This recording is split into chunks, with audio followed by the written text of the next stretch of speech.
Welcome to my channel. Hope कि आप सब ठीक होंगे। बहुत सारी दुआ आपके लिए और आपकी फ़ैमिली के लिए। एक न्यू अपडेट के साथ आपको इस टाइम हम बता रहे हैं, एक न्यूज़ दे रहे हैं दुआ ज़हरा की रिकवरी के लिए। इस वक्त जो है वो पुलिस, पंजाब पुलिस जो है वो छापे मार रही है, क्योंकि ये इतने बेशरम लोग हैं। क्योंकि पहले तो ये इंटरव्यू देते और इस तरह धड़ल्ले से घूम रहे थे एक बच्ची को लेकर, तब तो इनको ये शर्म नहीं आई कि वो किस हैसियत से इंटरव्यू ले रहे हैं, किस तरह से घुमा रहे हैं फिरा रहे हैं। और वो झूठी यूट्यूबर जो इनको लिए लिए घूम रही थी और जिसको एक और चीज़ का पता था, आज पंजाब पुलिस जो है वो जगह जगह छापे मार रही है। क्योंकि इकरारुल हसन ने कल जो पैगाम दिया वो बहुत ही अच्छी तरह से हुकूमती ऐवानों तक पहुंची। हुकूमत के भी कानों पे जू रेंगी और फिर उन्होंने रात जो आज शाम 5 से 6 बजे के दरमियान इनके घर पे, मेहदी काज़मी साहब के घर पर आके मुलाकात की, जिसके बाद उन्होंने यकीन दहानी कराई है कि हम जो है वो दुआ को ना सिर्फ बाजियाब भी कराएंगे और इस केस को अब सही तरीके से लेके चलेंगे। उसके बाद हमने देखा कि बहुत सारी अफवाह गर्दिश करने लगी। आज सुबह से बहुत सारी अफवाहें थी कि दुआ ज़हरा को रिकवर करवा लिया गया है, दुआ ज़हरा को बाजियाब करा लिया गया है, ज़हीर को जो है वो गिरफ़्तार कर लिया गया है। मगर हमने इसकी एक तरदीदी रिपोर्ट बनाई थी कि ये सारी अफवाहें, ऐसी कोई ख़बर नहीं है।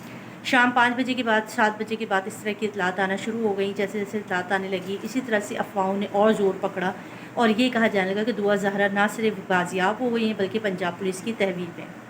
आपके साथ ये बात शेयर कर रही हूँ कि अभी तक दुआ ज़हरा बाजियाब नहीं हुई है, क्योंकि ज़हीर और शब्बीर जो है वो इलाका जगह बदल रहे हैं, मुख्तलिफ़ जगहों पे मौजूद हैं और उनका अभी तक उन तक पुलिस नहीं पहुँची है।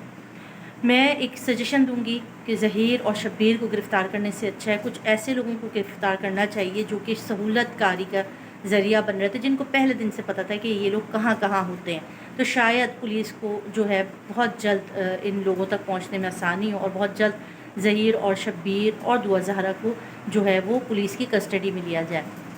अच्छा, अब यहाँ पर एक और पॉइंट आ रहा है, वो ये आ रहा है कि दुआ ज़हरा को क्या बाजियाबी के बाद जो है वो फ़ौरन वालिदैन के हवाले कर दिया जाएगा या शेल्टर होम रखा जाएगा। उसमें तज़ाद है, क्योंकि दुआ ज़हरा ने अपने मुंह से कुछ इंटरव्यू में ये बात कही कि मैं ना फादर मदर के पास जाऊंगी, ना ही मैं शेल्टर होम जाऊंगी।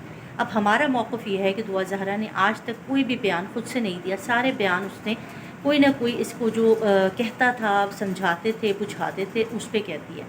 बच्ची को कराची लाया जाए और इससे कोई बयान लिए बग़ैर अगर उसको माँ बाप के हवाले किया जाए तो बेहतर है कि कोई पुरसुकून तरीके से वो बयान देने के काबिल हो सके।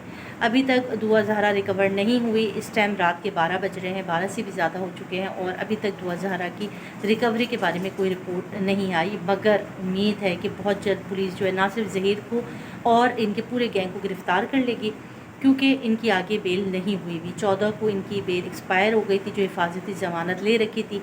अब आगे आने वाले टाइम में जो है इनको गिरफ़्तार करके इनको जेल के सलाखों के पीछे डालना ज़्यादा मुश्किल नहीं होगा। दुआ कीजिए कि अल्लाह पाक खैर खैरियत के साथ दुआ को अपने माँ बाप से मिला दे और इसके साथ वो बाकी बच्चियाँ, उम्मे हानी का भी अभी केस बाकी है, वो बेचारी बच्ची भी अपने माँ बाप से दूर है, उनके फ़ादर भी इसी तरह से तड़प रहे हैं। तो इस तरह दुआ करते रहें कि अल्लाह पाक पाकिस्तान में अच्छी चीज़ें हों। दुआ ज़हरा का मिलना आगे आने वाली बच्चियों के लिए बहुत ज़्यादा इम्पॉर्टेंट है। दुआ में याद रखिएगा, दुआ को अपना ख्याल रखिएगा। अल्लाह हाफ़िज़।